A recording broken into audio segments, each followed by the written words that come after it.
연세의료원 직원예배 설교 부탁을 받았을 때 망설임보다는 선뜻 그렇게 하겠다고 대답한 이유는 한 번은 이곳에 와서 여기 계신 모든 분들에게 고마움의 마음을 표현하고 싶었기 때문입니다. 세브란스는 저에게도 특별한 곳인데요.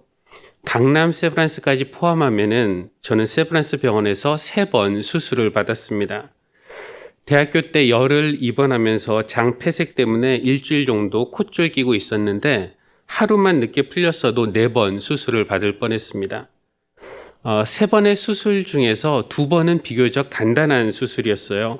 몇 해 전 강남 세브란스 박준성 선생님께 담낭 절제술을 받았고, 고등학교 1학년 때는 주치의가 박정수 선생님으로 기억하는데 갑상선 절제술을 받았습니다. 그런데 8살 때 받은 수술은 좀 심각한 것이었습니다. 부모님은 두통을 호소하는 어린 저를 데리고 먼저 동네 병원에 가셨고, 거기서는 백혈병 같다며 큰 병원에 가보라고 했습니다. 그래서 이곳 신촌 세브란스에 와서 입원해서 이런저런 검사를 받은 다음에 허츠킨스라는 진단을 받았습니다. 아마 치료가 어려웠던 모양이에요. 제가 부모님에게 나중에 듣기로 의사들이 수술을 하기는 했는데 작은 포도송이 같은 암세포가 상처에 쫙 퍼져 있는 것을 보고서 그냥 조직 검사를 위해서 조금 떼어내기만 했지 아무 치료도 못하고 수술을 마쳤다고 했습니다. 병원으로부터 할 수 있는 치료가 없으니 집으로 데리고 가시는 것이 좋겠다라는 말을 들은 부모님은 마지막으로 병원 채플에서 함께 기도를 하셨다고 합니다. 이렇게 기도하셨대요. 하나님, 지난 7년 동안 우리에게 귀여운 아들을 주셔서 우리 삶을 기쁘게 해주셨으니 감사합니다. 이제 데리고 가셔야만 한다면 제발 아프지 않게 데려가 주십시오. 아마 제 통증이 심해질 수 있다는 이야기를 들으셨기 때문에 그렇게 기도하신 것인데요. 제 할머니는, 제 아버지도 목사인데 무슨 목사가 그렇게 믿음이 없냐고 살려달라고 기도해야지 왜 그렇게 기도하냐고 혼내셨지만 저는 그 부모님의 기도가 고맙게 느껴졌습니다. 그런데 어느 날 이곳 신촌 세브란스 채플에서 어머니는 신비한 체험을 하셨답니다. 기도 중에 흰 옷을 입은 예수로 보이는 젊은 청년이 어머니 품에 안겨있던 아기를 달라고 하더랍니다. 그럴 때 아들을 데리고 가시려는구나 라는 생각이 들었는데요. 그런데 그 청년이 잠시 저를 안고 있다가 조금 후에 돌려주셨다고 합니다. 그때 어머니는 아들이 낫겠다라는 확신이 들었답니다. 다행히 퇴원하지 않고 김병수 선생님께서 제 치료를 맡아주셨습니다. 항암 치료를 포함해서 한 1년 넘게 치료를 받은 것 같고요. 2년 후에 완치 판정을 받았습니다. 이렇게 입원하고 수술하는 동안에 많은 의사 선생님, 간호사님, 원목실의 목사님의 수고와 돌봄과 기도를 받았기 때문에 오늘까지 이렇게 살아있으니 세브란스에서 일하시는 모든 분들에게 감사의 마음을 드리고 싶습니다. 여러분 덕분에 제가 이렇게 살아있습니다. 물론 후유증이 없었던 것은 아니에요. 근데 저는 그 후유증을 꽤 늦게 알게 되었습니다. 결혼 후에 아기가 생기지 않았습니다. 몇 년 후에 간단한 검사를 받았고 저에게 문제가 있음을 알게 되었습니다. 그때 저희 부부가 미국에 살고 있었는데 병원에서는 더 정확한 진단을 위해서 전문의와 연결을 시켜주었습니다. 검사 결과를 보던 그 선생님은 제 병력을 물으셨고 저는 과거에 무슨 병 때문에 치료받은 적이 있었는지 물으셨고 저는 어렸을 때 허츠킨스에 걸렸다는 것 그리고 항암 치료 받았다는 것 말했고 그때 그 의사는 이렇게 항암 치료를 받을 경우 남자에게서 한 50%의 불임률이 나타난다고 설명을 했습니다. 근데 지금도 그런데 그게 약 40년 전쯤 되니까 의학이 지금까지 발달하지 않았던 그때는 약 부작용이 더 심했을 수도 있고 용량 조절을 잘 못했을 수도 있었다는 거예요. 지금도 50%인데 그때는 오죽하겠냐라고 말했습니다. 그러면서 살아있는 것만으로도 감사하세요. 이런 말씀 드려서 죄송하지만 생물학적으로는 아버지가 될 수 없습니다라고 이야기했습니다. 의사에게 그 말을 들은 것이 공교롭게도 5월 8일 어버이날이었어요. 하필 어버이날, 저는 생물학적으로는 아버지가 될 수 없다라는 선고를 받았고 한동안 씁쓸하고 또 허전한 마음과 씨름해야 했습니다. 만약 제가 결혼 전에 이 사실을 알았다면은 결혼을 안 했거나 못했겠죠. 일부러 아내를 속인 것은 아니었지만 아내에게 굉장히 미안한 마음이었습니다. 그런데 아내는 고맙게도 이런 상황을 잘 받아주었고 오히려 저를 더 위로해 주었습니다. 물론 그 후에도 아브라함과 사라처럼, 한나처럼, 사가랴와 엘리사벳처럼 아이를 달라고 기도하지 않은 것은 아니었어요. 그런데 기도하고 시도하고 기다리고 기대하고 실망하고 이런 사이클을 한 달에 한 번씩 몇 해 동안 반복한 후에 저희 부부는 지쳤고 그냥 부모가 되기를 포기했습니다. 그러던 중 어느 순간 정말 세상이 짜고 그런 것처럼 입양이라는 것이 우리 부부에게 여러 방면에서 찾아왔습니다. 오랜만에 친구한테 연락이 됐는데 둘째를 입양했다는 이야기, 설교 테이프를 듣는데 입양에 대한 간증, TV를 틀었는데 입양에 대한 다큐멘터리. 그래서 저희 부부는 입양이 하나님 뜻이 아니다라고 거부할 만한 그런 이유를 찾을 수가 없었어요. 너무나도 분명하게 그렇게 하나님의 뜻이 우리에게 다가왔습니다.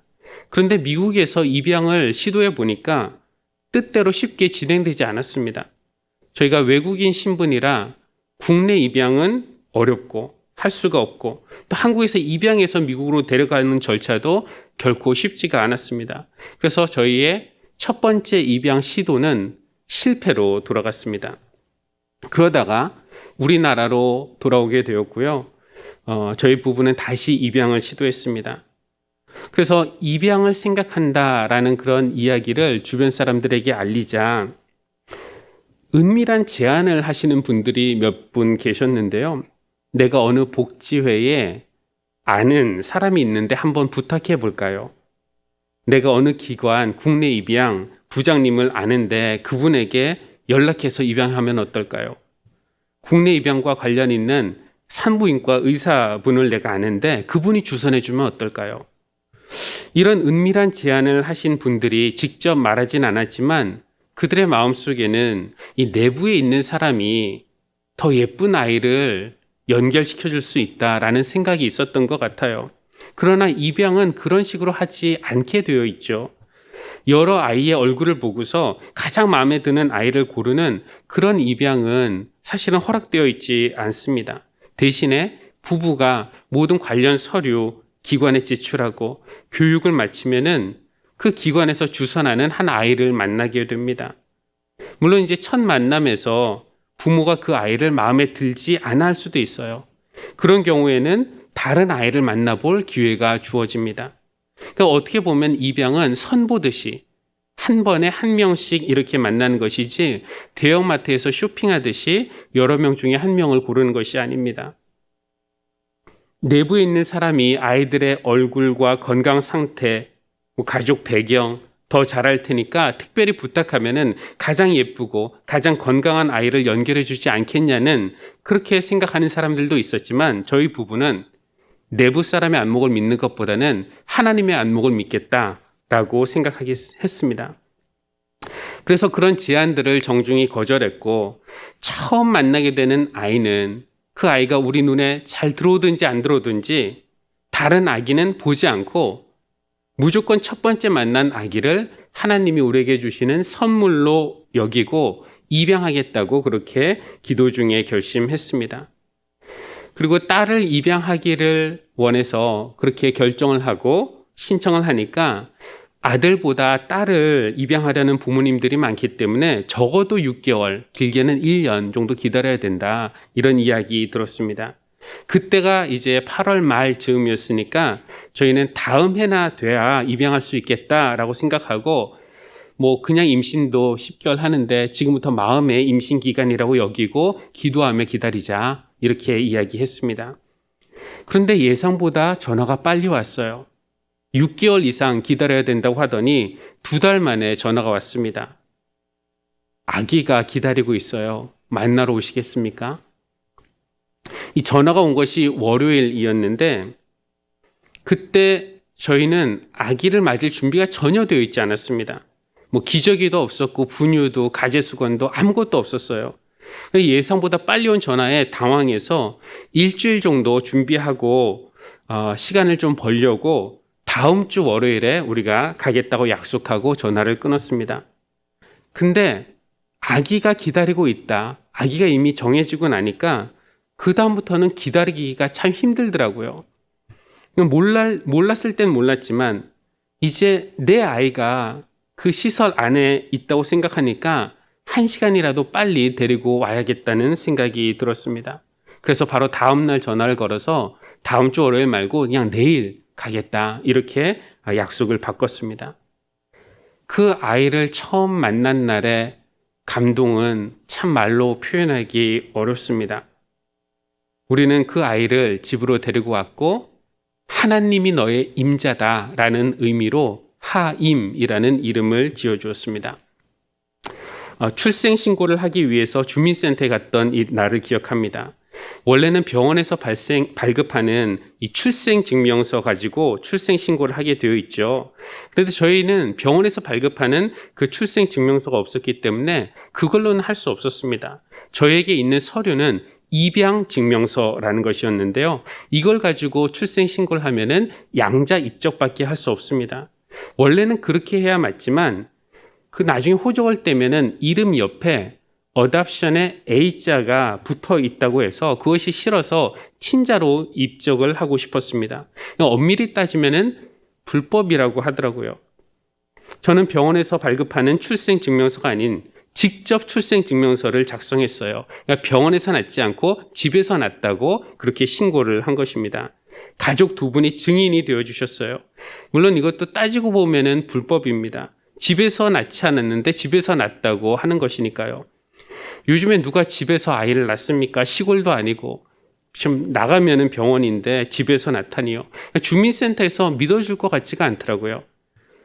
주민센터 직원이 왜 집에서 낳으셨어요? 라고 물어보면 뭐라고 대답할까? 한참 고민한 다음에 모르겠다 하면서 출생신고서와 또 제가 작성한 출생증명서 이것을 제출했는데 의외로 주민센터 직원은 정말 얼굴도 쳐다보지 않고 밋밋한 목소리로 출생신고 완료되었습니다. 가족관계 증명서 띄워드릴까요? 그리고 그 가족관계 증명서를 본 순간 제 눈에서 눈물이 흘렀고 가슴은 벅차 올랐습니다. 본인 민한식, 처 박땡땡, 자 민하임, 사공 땡땡땡땡땡.